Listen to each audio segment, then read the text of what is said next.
अब देखिए दोस्तों, हम सबको पता है John Cena is the greatest of all time. इसमें कोई शक नहीं है कि जॉन सीना जैसा सुपरस्टार दोबारा नहीं आ सकता। जॉन सीना जैसा सुपरस्टार दोबारा बनाया नहीं जा सकता। किसी को भी आप जॉन सीना नहीं बना सकते, इसलिए John Cena is the greatest of all time. John Cena जैसा कोई भी नहीं है। लेकिन अब बात करते हैं दी एंड गेम की, यानी जॉन सीना के last few days, few matches, few appearances, because बहुत ही कम बची है। Let's talk about it. Welcome to the cult of wrestling. देखिए, जॉन सीना के जो लास्ट मैचेस हैं बहुत ही कम बचे हुए हैं। लगा लीजिए 3 से 4 मैचेस होंगे, अपीयरेंस इतनी होने वाली है। कौन कौन से मैचेस हैं, क्या क्या होने वाला है, मेरी प्रिडिक्शन क्या है, मैं क्या सोचता हूँ इस बारे में, सो बताता हूँ आपको। देखिए, जॉन सीना का नेक्स्ट मैच होने वाला है क्राउन जूल के अंदर। ओ आई एम सॉरी गाइस, या crown joule, that's right. Because सीना अभी रसल पलूजा के बाद नहीं दिखा तो ऐसा लग रहा है कि सीना चला गया, लेकिन नहीं, क्राउन जूल के अंदर जॉन सीना का मैच होगा against the phenomenal one AJ Styles. ये मैच एक लेजेंडरी मैच है, मुझे बताने की जरूरत नहीं है, अपने आप में ही करिश्मा है। 9 साल पहले इनके बीच में राइवलरी की शुरुआत हुई थी और अब जाके इनके बीच में एक और फाइनल मैच हो रहा है। लग नहीं रहा था ये मैच होने वाला है, लेकिन सीना ने कहा था मुझे ये मैच चाहिए और फाइनली क्राउन जूल के अंदर आपको ये मैच देखने को मिलने वाला है। इस मैच में कौन जीतेगा वो तो चलो एंड की बात है, लेकिन ये मैच कैसा होगा, बवाल लेवल का मैच होगा। आई थिंक कल मंडे नाइट रॉ का एपिसोड है, वहां पे एजे स्टाइल्स सीना को एड्रेस करने वाले हैं इस मैच को लेके। अब इस मैच की विजेता की बात करूं तो कोई शक नहीं है, इस मैच में जॉन सीना ही जीतने वाला है। जी हाँ, लेजनर से हारने के बाद सीना हारने नहीं वाला, तो सीना ही इस मैच को जीतेगा और एजे स्टाइल्स भी यही चाहेगा, बिकॉज सीना के अब जितने ही मैचेस है ना, उसमें सीना को जीतना चाहिए। अब दोस्तों, जो मेरी अगली बुकिंग है वहां से मैं शुरू करना चाहूंगा। देखिए, क्राउन जूल में तो कंफर्म है एजे स्टाइल्स के साथ मैच होने वाला है, लेकिन उसके बाद होने वाला है सैटरडे नाइट मेन इवेंट। जी हाँ दोस्तों, सैटरडे नाइट मेन इवेंट होने वाला है करीबन 1 नवंबर के आसपास।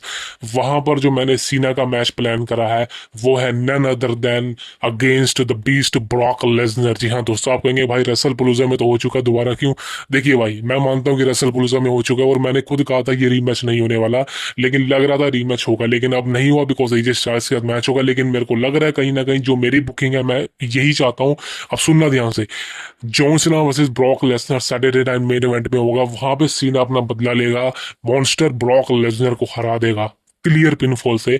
और वहां उसके बाद John Cena war game match में पार्टिसिपेट करेगा। वहां पर मैंने को बताया था सीना वॉर गेम मैच में होगा, फर्स्ट एवर सीना का वॉर गेम मैच होगा, वो कंफर्म है होने वाला है। एंड देन फिर John Cena versus Dominik Mysterio का ये मैच होना चाहिए इंटर कॉन्टिनेंटल चैंपियनशिप के लिए। वहां पे सीना बन जाएगा इंटर कॉन्टिनेंटल चैंपियन और सीना बन जाएगा इसी के साथ वर्ल्ड ग्रेटेस्ट चैंपियन, यानी कि ग्रैंड स्लैम चैंपियन। सीना बता दूं अब तक बहुत से टाइटल जीत चुका है। सीना 17वीं बार चैंपियन बना था। I don't think so future में कोई बनने वाला है। सीना ने एक अकम्पलिशमेंट नहीं करी थी, वो है इंटर कॉन्टिनेंटल चैंपियनशिप जीतने की। वो आज तक सीना ने नहीं जीती अपने करियर में। मेरे को लगता है कहीं ना कहीं अभी मौका भी है, दस्तूर भी है।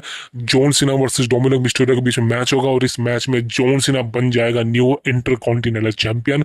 एंड देन फिर दोस्तों जॉन सीना का लास्ट मैच होगा अगेंस्ट गुंथर।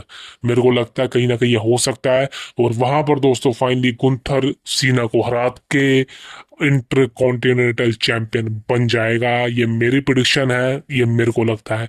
अब गुंथर नहीं हुआ तो फाइनली ये जो टाइटल है हो सकता है किसी और के साथ डिफेंड हो, लेकिन मेरे को लगता है कहीं ना कहीं सीना की यही बुकिंग है, पहले लेसनर को हराए, फिर सर्वाइवल सीरीज में मैच कर ले एंड देन फिर अगला इवेंट होने वाला आई थिंक वहां पे डोमिनिक मिस्टीरियो को हराए, टाइटल जीते एंड देन फिर एंड में आगे सीना को, आपको पता है सीना का जो लास्ट मैच होगा वहां पे सीना को हारना पड़ेगा।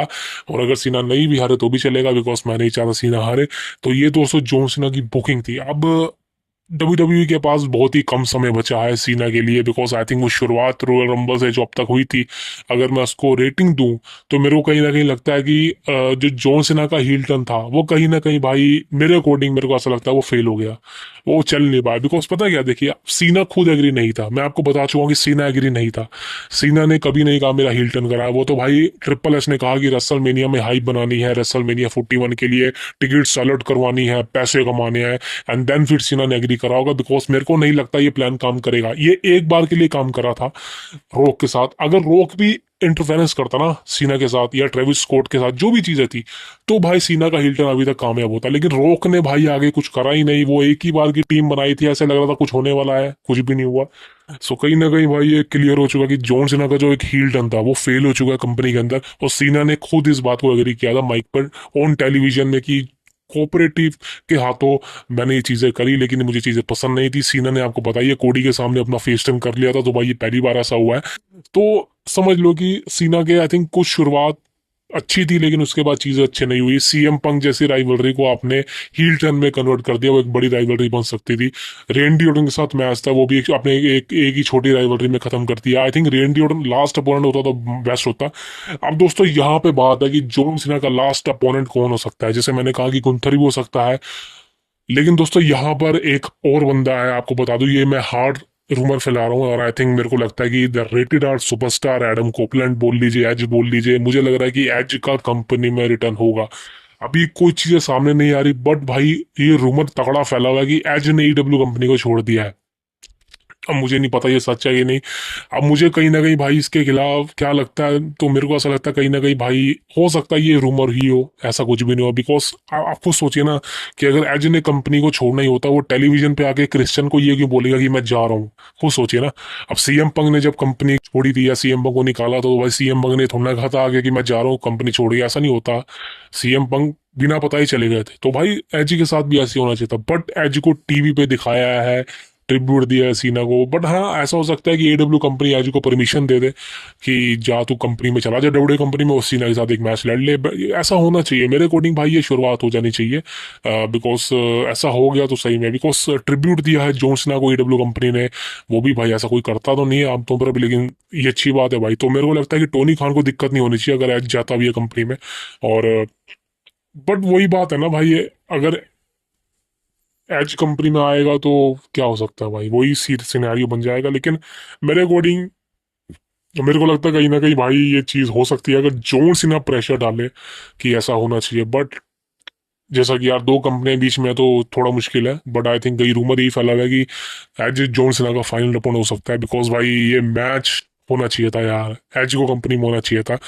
एज वसी जॉन सीना कौन नहीं देखना चाहता। और ऐसा भी नहीं कि एज कम्पीट नहीं कर सकता, तगड़े भाई एज कम्पीट तगड़ा कर सकता है इस उम्र में भी। एज की उम्र 50 है, लेकिन भाई वो तगड़ा कम्पीट कर सकता है इस एज के अंदर भी। क्रिश्चियन के साथ आपने मैच देखा ही होगा, सो कोई डाउट नहीं है। बट आई थिंक कहीं ना कहीं जॉन सीना के जो लास्ट फ्यू डेज हैं भाई इंजॉय कर लीजिए, बहुत ही कम है। Because the greatest of all time has been retired this year. And I think अगले साल सीना हॉल ऑफ फेम में इंडक्ट तो नहीं होने वाला, बिकॉज ऑलरेडी स्टेफनी मैकमैन हो चुकी है इंडक्ट। तो वो ही मेन करेक्टर होने वाली हॉल ऑफ फेम की सिनेरियो। तो आई थिंक मेरे को लगता है कि John Cena hall of fame बनेगा वो 2026 में, जब ये आई थिंक वहीं पे होने वाला। सो ये है। बट सीना इज अ गोट, कोई डाउट नहीं है, is the greatest superstar of all time. But I think जो लास्ट फ्यू मैचेस हैं वो तगड़े होने चाहिए जॉन सीना के, और जॉन सीना जीते तो बेटर होगा। बट मेरे को लगता है कि आईसी टाइटल सीना को जीतना चाहिए भाई, वो बिल्कुल जीतना चाहिए, उसके बिना सीना नहीं जाना चाहिए। बिकॉज एक ऐसा सुपरस्टार है जिसको आपने 17 टाइम चैंपियन बनाया है, वो रिकॉर्ड को कोई नहीं तोड़ सकता। तो आई थिंक अगर आप उसको एक आईसी टाइटल भी जितवा दोगे तो भाई वो ग्रैंड स्लैम चैंपियन बन जाएगा, और इससे बेटर कोई बात नहीं हो सकती। सो दोस्तों ये थी वीडियो, आई होप आपको वीडियो पसंद आएगी। तो see you tomorrow, thank you very much.